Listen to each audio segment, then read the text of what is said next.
gitu, pikiran sih banyak, tapi batinnya lega. Oh gitu ya. Batinnya lega, dan saya senang bisa diundang di sini, bisa ketemu walaupun secara virtual sama masyarakat Indramayu. Tentu saja saya minta maaf atas kegaduhan ini semua. Saya minta maaf kepada para seluruh tokoh, orang-orang tua yang ada di Indramayu. Ini menjadi gaduh.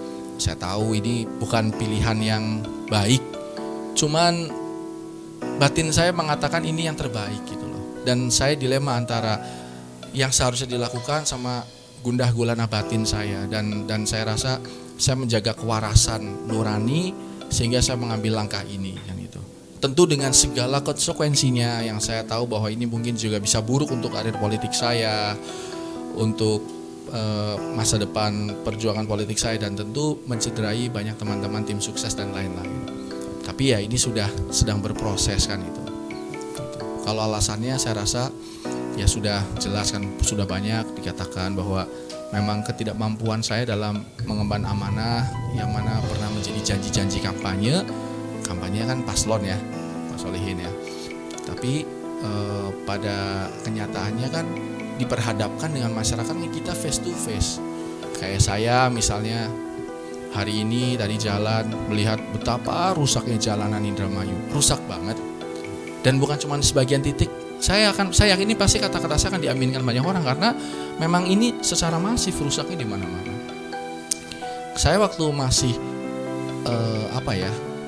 aktif sebagai wakil bupati walaupun tidak memiliki kewenangan kan keliling-keliling tuh. Saya nggak bisa berbuat apa-apa ketika melihat masyarakat benar-benar meminta janji kampanye kepada saya. Seandainya saja saya punya ruangan untuk bisa berkontribusi kepada masyarakat, tentu saya berikan. Ini bukan tentang power sharing, perebutan kekuasaan, bukan. Ini hanya tentang kewenangan untuk menunaikan janji saya sebagai manusia.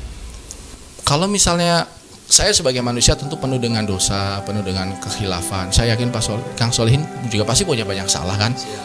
Tapi Kang Solihin mungkin salah sama 5 atau 6 orang lah. Jadi ketika menghindari orang itu kita bisa aman. Ketemu 6 orang misalnya umpama atau 3 orang. Lah kalau sekarang saya janjinya sama seluruh orang Indramayu, ke kiri ketemu orang, ke kanan ketemu orang, terus bagaimana kan itu? Saling menanyakan. Ya bukan menanyakan lagi. Saya masih diem di rumah pun begitu nyalain handphone, dikirimin gambar-gambar sekolah rusak, dikirimin gambar-gambar. Belum lagi nanti kalau ketemu misalnya kayak Pak Ustadz mana, kan saya suka kalau pas perjalanan kan saya sholat di masjid kan. Gimana Pak tentang yang janji-janji imam masjid akan mendapatkan gaji gitu loh, kesejahteraan. Belum lagi nanti ketemu guru-guru honorer yang suka pada ke WhatsApp ke saya. Belum lagi anak muda, Pak Pimen ini sepak bolanya katanya mau ada. Jadi begitu banyak dan saya tidak punya sedikit pun keleluasaan atau kewenangan untuk menunaikan walaupun cuma 1/10 atau 1/100 dari janji yang waktu itu dikumandangkan bersama paslon. Dan ini bisa dilihat bahwa tidak mungkin saya bisa bohong. Sekarang orang udah nggak bisa bohong tuh, Kang Solihin. Orang sekarang udah nggak bisa bohong karena apa? Jejak digital ada di mana-mana, netizen di mana-mana, semua orang pada pegang handphone. Kalau sekarang saya bilang bahwa saya tidak memiliki kewenangan, tentu masyarakat akan tahu karena boro-boro kewenangan.